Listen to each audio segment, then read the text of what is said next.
ব্যর্থতার অভিযোগে উত্তর কোরিয়ায় সরকারি ৩০ কর্মকর্তার মৃত্যুদণ্ড। অর্পিত দায়িত্ব পালনে ব্যর্থ হওয়ায় সরকারি ৩০ কর্মকর্তার মৃত্যুদণ্ড কার্যকর করেছে উত্তর কোরিয়া।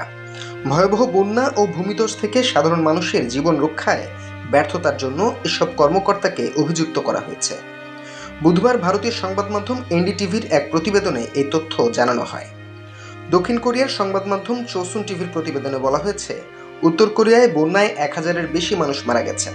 এই ঘটনার পেছনে সরকারি কর্মকর্তাদের ব্যর্থতার অভিযোগ করা হয়েছে।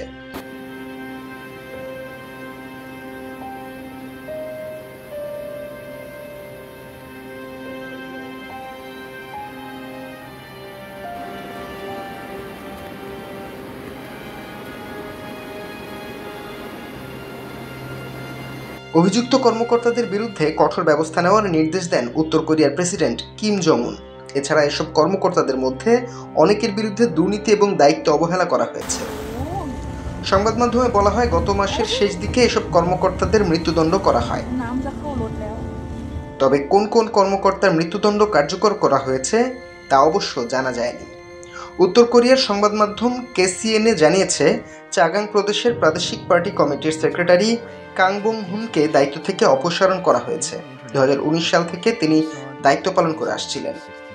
গত জুলাইয়ে উত্তর কোরিয়ায় ব্যাপক বৃষ্টিপাত হয়। এরপর দেশটিতে বন্যা দেখা দেয়, ফলে বিভিন্ন জায়গায় ব্যাপক ভূমিধসের ঘটনাও ঘটে।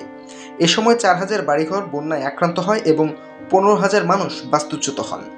তবে বন্যায় শত শত মানুষের মৃত্যুর বিষয়টি অস্বীকার করেছেন প্রেসিডেন্ট কিম। দক্ষিণ কোরিয়ায় এই দাবিকে মিথ্যা প্রোপাগান্ডা বলেও উল্লেখ করেন তিনি। আপনারা দেখছেন ওয়েব নিউজ, বিশ্বজুড়ে বাঙালি আমেজে।